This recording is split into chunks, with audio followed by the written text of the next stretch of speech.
अस्सलाम वालेकुम। My name is Raheel Ahmad and welcome to math preceptor. आज के लेक्चर में हम एक्सरसाइज 1.1 के कुछ इंपॉर्टेंट क्वेश्चंस को डिस्कस करेंगे। तो चलें स्टार्ट करते हैं। Solve each system in exercises 1 to 4 by using elementary row operations on the equations or on the augmented matrix. Follow the systematic elimination procedure described in this section. First four questions को elementary रो operations use करते हुए हमने इन systems का solution find करना है। हमें equations given है या हमें सिस्टम्स गिवन है। हमने कहता है उनके ऑगमेंटेड मैट्रिक्स पे या उन इक्वेशंस पे एलिमेंट्री रो ऑपरेशंस अप्लाई करते हुए आपने उनका सॉल्यूशन फाइंड करना है। तो चलें स्टार्ट करते हैं। क्वेश्चन नंबर 1 मैंने सॉल्व किया हुआ आपके सामने। मैंने कोशिश की है कि मैं सॉल्यूशन पहले से लिख लूँ ताकि कम से कम टाइम में मैक्सिमम क्वेश्चंस को हम डिस्कस कर सकें।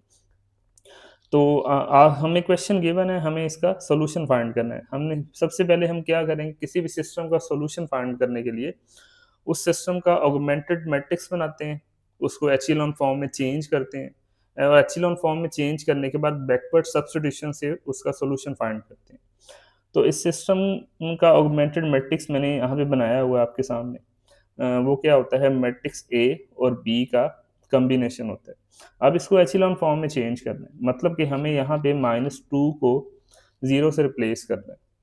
तो यहाँ पे 0 कैसे बनेगा, रो 2 में से रो 1 को 2 से मल्टीप्लाई करके रो 2 में ऐड करेंगे तो यहाँ पे 0 आ जाएगा।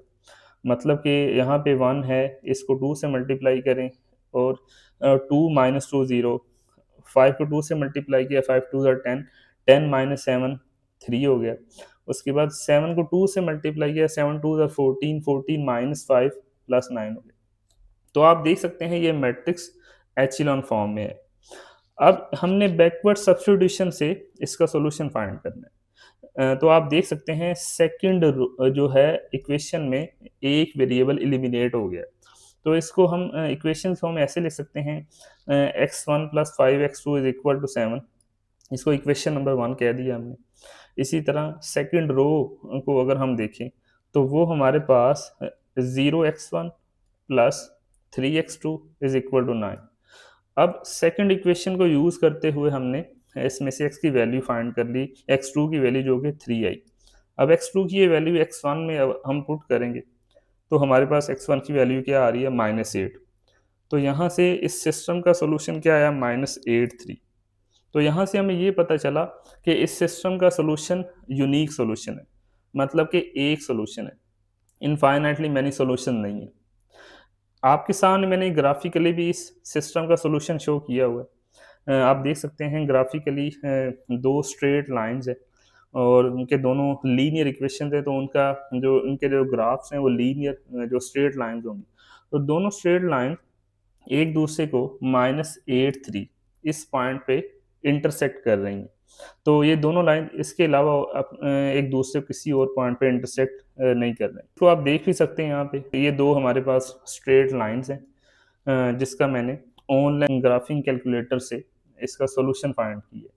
तो आप देख सकते हैं यहाँ पे मैंने 2 इक्वेशंस यहाँ पे लिखी हैं, तो उसने इसका सॉल्यूशन शो किया हुआ है -8 3। Question number 4 is find the point of intersection of the lines x1 - 5x2 = 1 and 3x1 - 7x2 = 5।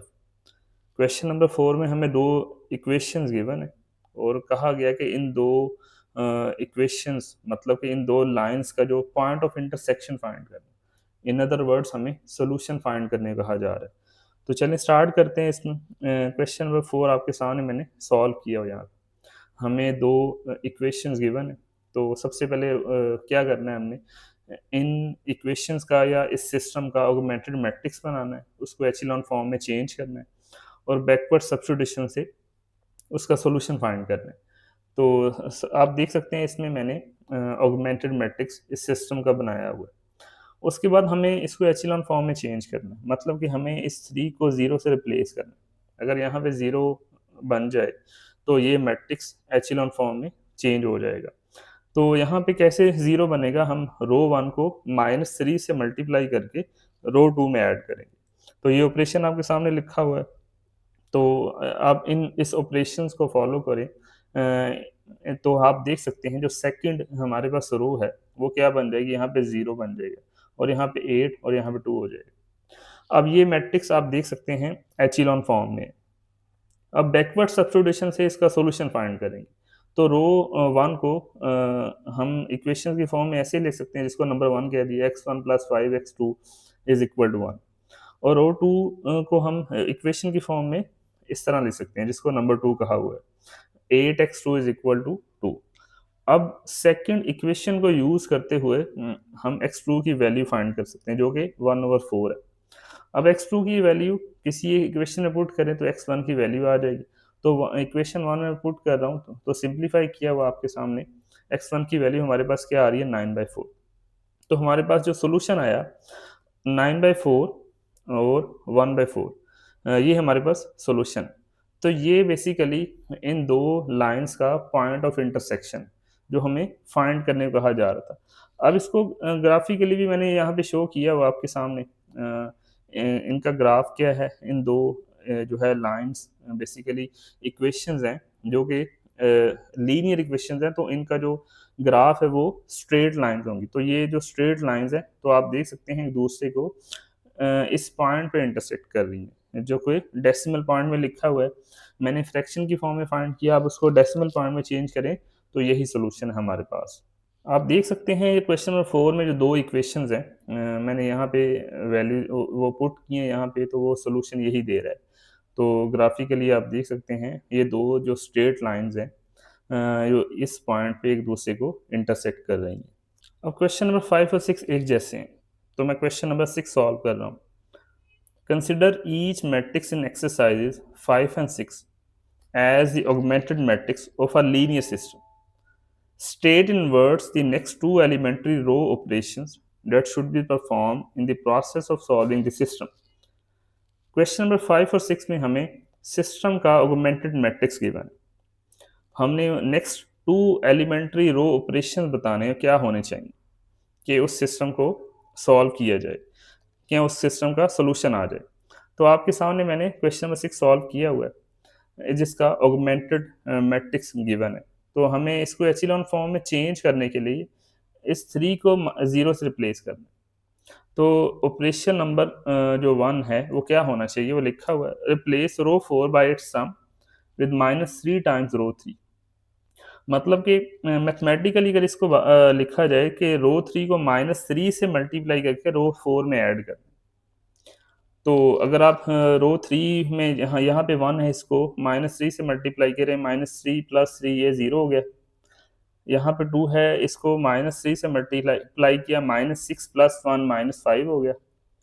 और उसके बाद यहाँ पे -3 है, -3 को -3 से मल्टीप्लाई किया तो 9 + 6 हमारे पास यहाँ पे 15 हो गया। अब सेकंड ऑपरेशन क्या लिखा हुआ है, स्केल रो 4 बाय -1/5 कि रो 4 जो है उसको -1/5 से मल्टीप्लाई करेंगे। तो यहाँ पे हमारे पास क्या आ जाएगा, 1 आ जाएगा और यहाँ पे -3 आ जाएगा। तो इस तरह ये दो एलिमेंट्री रो ऑपरेशंस अप्लाई किए जा सकते हैं। क्वेश्चन 7 to 10 सेम क्वेश्चन है। इन exercises 7 to 10 the augmented matrix of a linear system has been reduced by row operations to the form shown. In each case, continue the appropriate row operations and describe the solution set of the original system. Question 7 to 10 में हमारे पास एक linear system का augmented matrix given है जो कि एचिलॉन form में है। Question ये है कि उसको रिड्यूस एचिलॉन फॉर्म में चेंज करें और उसका सॉल्यूशन सेट बताएं। तो क्वेश्चन नंबर 9 मैंने आपके सामने सॉल्व किया हुआ है। क्वेश्चन नंबर 9 में हमारे पास एक लीनियर सिस्टम का ऑगमेंटेड मैट्रिक्स गिवन है जो कि एचिलॉन फॉर्म में है। हमने इसको रिड्यूस एचिलॉन फॉर्म में चेंज करना है। तो सबसे पहला ऑपरेशन जो अप्लाई किया वो देख सकते हैं कि रो 4 को 1/2 से मल्टीप्लाई किया। तो रो 4 को 1/2 से जब मल्टीप्लाई किया, यहाँ पे जो 2 और 4 वाली एंट्री जो है 1/2 से रिप्लेस हो गई। नेक्स्ट एलिमेंट्री ऑपरेशन क्या है हमारे पास, रो 3 + 3 रो 4, मतलब रो 4 को 3 से मल्टीप्लाई करके 3 में ऐड किया। मतलब कि हमारे पास यहाँ पे एंट्री 1 थी, इसको 3 से मल्टीप्लाई किया और इसमें ऐड किया तो हमारे पास 3 माइनस 3 ये 0 हो गया। इसी तरह रो 4 में इस यहाँ पे एंट्री 2 है, इसको 3 से मल्टीप्लाई किया तो 3 टू द 6, 6 माइनस 1 यहाँ पे 5 हो गया। तो नेक्स्ट देखते हैं हमारे पास नेक्स्ट एलिमेंट्री रो ऑपरेशन क्या है। तो आप देख सकते हैं यहाँ पे लिखा हुआ है रो 2 प्लस 3 रो 3, मतलब कि रो 3 को 3 से मल्टीप्लाई करके रो 2 में ऐड किया। तो हमारे पास ये जो एंट्रीज यहाँ पे नॉन जीरो एंट्री थे प्रीवियस मैट्रिक्स में, ये जीरो हो गई। अब नेक्स्ट हमारे पास एलिमेंट्री रो ऑपरेशन क्या है, R1 प्लस R2, मतलब कि सिंपली रो 1 और रो 2 को ऐड किया। तो यहाँ पे जो -1 वाली एंट्री थी ये जीरो हो गई। तो ये हमारे पास जो इक्विवेलेंट रो इक्विवेलेंट मैट्रिक्स आया, ये हमारे पास रिड्यूस एचिलॉन फॉर्म में। अब हम डायरेक्टली इसका सॉल्यूशन देख सकते हैं, मतलब कि x1 की वैल्यू हमारे पास 4 आ गई, x2 की वैल्यू हमारे पास 8 हो गई, x3 की वैल्यू हमारे पास 5 है और x4 की हमारे पास वैल्यू 2 है। तो इसका जो सोल्यूशन सेट आया हमारे पास 4 8 5 2। क्वेश्चंस 11 टू 14 एक जैसे हैं। Solve this system in exercises 11 to 14। हमें सिस्टम गिवन है और कहा गया कि इस सिस्टम को सॉल्व करें, मतलब कि उसका सोल्यूशन फाइंड करें। तो चलें स्टार्ट करते हैं। आप देख सकते हैं आपके सामने मैंने क्वेश्चन नंबर 11 को सॉल्व किया, जो कि जिसका एक सिस्टम गिवन है, system of linear equations given है। तो हम सबसे पहले क्या करेंगे, इस सिस्टम का ऑगमेंटेड मैट्रिक्स बनाएंगे, उसको एचिलॉन फॉर्म में चेंज करेंगे और उसके बाद उस बैकवर्ड सब्स्टिट्यूशन से उसका सॉल्यूशन फाइंड करेंगे अगर पॉसिबल है तो आप देख सकते हैं इसका मैंने ऑगमेंटेड मैट्रिक्स बनाया हुआ है। और उसके बाद जो फर्स्ट जो ऑपरेशन मैंने अप्लाई किया हुआ है, हमें यहाँ पे 1 चाहिए, नॉन ज़ीरो एलिमेंट चाहिए, कोई सा भी 1 ज़रूरी नहीं है एचिलॉन फॉर्म में। तो मैं क्या करूँ, सेकंड रो में आप देख सकते हैं 1 है, तो 1 रो 2 को रिप्लेस कर रहा हूँ। तो रिप्लेस किया तो ये मैट्रिक्स आ गया। उसके बाद नेक्स्ट जो है हमें इस 3 की जगह पे 0 चाहिए, इसको 3 को 0 से रिप्लेस करना है। तो ऑपरेशन क्या हो सकता है, रो 1 को -3 से मल्टीप्लाई करके रो 3 में ऐड करेंगे। तो ये ऑपरेशन अप्लाई किया हुआ है।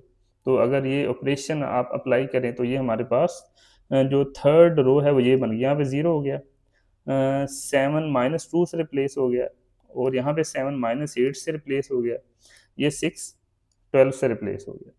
अब हमें यहाँ पे -2 को 0 से रिप्लेस करना है।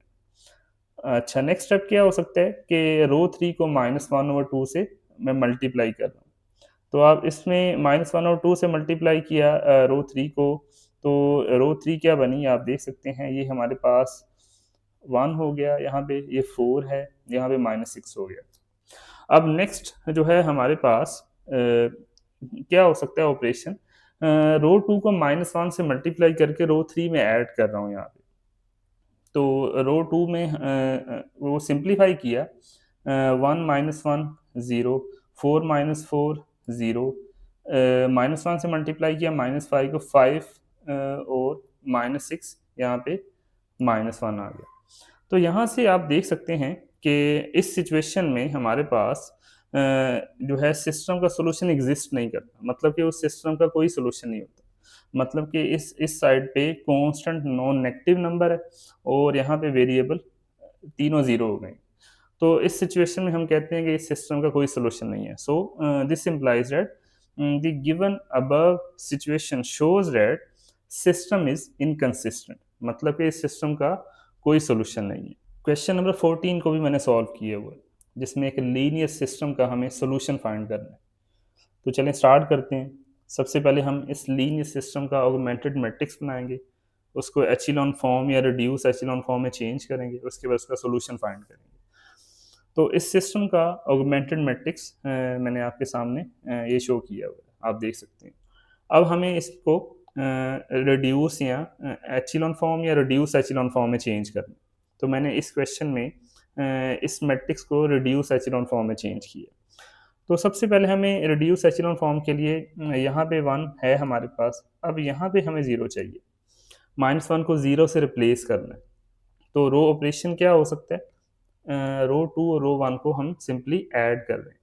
तो इनको ऐड किया तो -1 0 से रिप्लेस हो गया, 1 -2 से रिप्लेस हो गया, 5 5 से रिप्लेस हो गया और 2 यहाँ पे 7 से रिप्लेस हो गया हमारे पास। तो अब हमारे पास नेक्स्ट क्या हो सकता है, यहाँ पे हमें 1 चाहिए -2, तो नेक्स्ट ऑपरेशन क्या है आप देख सकते हैं, थर्ड रो में 1 है, तो रो 2 और रो 3 को इंटरचेंज कर रहे हैं। तो दोनों को इंटरचेंज किया तो हमारे पास ये इक्विवेलेंट मैट्रिक्स आ गया। अब नेक्स्ट हमारे पास -3 यहाँ पे 0 चाहिए और -2 यहाँ पे 0 चाहिए। तो नेक्स्ट रो ऑपरेशन जो मैंने ऑपरेशन लिखे हुए हैं, फर्स्ट एक ऑपरेशन है कि रो 2 को 2 से मल्टीप्लाई करके रो 3 में ऐड करना है और साथ ही दूसरा ऑपरेशन अप्लाई कर रहा हूँ कि रो 2 को 3 से मल्टीप्लाई करके रो 1 में ऐड करना है। तो जब मैंने ये ऑपरेशन अप्लाई करे तो आप वर्किंग कर सकते हैं, तो इसमें ये मैट्रिक्स हमारे पास इक्विवेलेंट मैट्रिक्स आ गया। अब नेक्स्ट हमारे पास यहाँ पे 1 चाहिए, 7 को 1 से रिप्लेस करना है। तो ऑपरेशन क्या हो सकता है, रो 3 को 1 ओवर 7 से मल्टीप्लाई किया तो हमारे पास 7, इन दोनों 7 से 1 रिप्लेस हो गया। अब नेक्स्ट रो ऑपरेशंस क्या हो सकते हैं, हमें यहाँ पे 0 चाहिए और यहाँ पे 0 चाहिए, 1 और 3 को 0 से रिप्लेस करना। तो रो ऑपरेशन क्या होने चाहिए, रो 3 को -1 से मल्टीप्लाई करके रो 1 2 में ऐड करना है और इसी तरह रो 3 को -3 से मल्टीप्लाई करके रो 1 में ऐड करना है। रो 1 रो 2 में चेंज किया जा रहा है। तो हम आप देख सकते हैं, ये हमारे पास जो मैट्रिक्स है जो कि ऑगमेंटेड मैट्रिक्स था, रिड्यूस एचेलॉन फॉर्म में। तो अब डायरेक्टली आप इसका सॉल्यूशन देख सकते हैं। तो x1 का हमारे पास सॉल्यूशन आया 2, x2 का हमारे पास सॉल्यूशन आया -1 और x3 का हमारे पास सॉल्यूशन आया 1। तो हमारे पास क्वेश्चन नंबर 14 में जो सिस्टम था तो उसको हमने सॉल्व कर दिया जिसका यूनिक सॉल्यूशन आया 2 -1 1। क्वेश्चन 19 टू 22 एक जैसे हैं, जिनमें मैं क्वेश्चन नंबर 19 सॉल्व कर रहा हूँ। इन exercises 19 to 22 determine the value or values of h such that the matrix is the augmented matrix of a consistent linear system। तो चलें स्टार्ट करते हैं। क्वेश्चन नंबर 19 में हमें एक लीनियर सिस्टम का ऑगमेंटेड मैट्रिक्स गिवन है।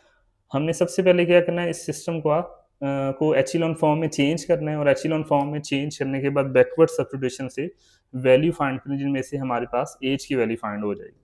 तो इसमें हमें यहाँ 3 को 0 से रिप्लेस करना है। तो ऑपरेशन क्या अप्लाई कर रहा हूँ कि रो 1 को -3 से मल्टीप्लाई करके रो 2 में ऐड कर रहा हूँ। तो 1 को -3 से मल्टीप्लाई किया, -3 + 3 0। इसी तरह यहाँ पे एज है, एज को -3 से मल्टीप्लाई किया तो और 6 इसमें रो 2 में ऐड किया तो 6 - 3h हो गया हमारे पास। इसी तरह यहाँ पे 4 है, 4 को -3 से मल्टीप्लाई किया -12, -12 को और 8 को ऐड किया तो हमारे पास क्या हो जाएगा -4। अब बैकवर्ड सब्स्टिट्यूशन से हम सेकंड रो को इक्वेशन में इस तरह लिख सकते हैं, 6 - 3h = -4। अब सिंप्लीफाई किया तो h की वैल्यू हमारे पास क्या आ रही है, 10/3। तो यही हमने सॉल्व करना था। मैं उम्मीद करता हूँ कि ये लेक्चर आपके लिए हेल्पफुल होगा, जिसमें हमने एक्सरसाइज 1.1 के कुछ इंपॉर्टेंट क्वेश्चंस को डिस्कस किया।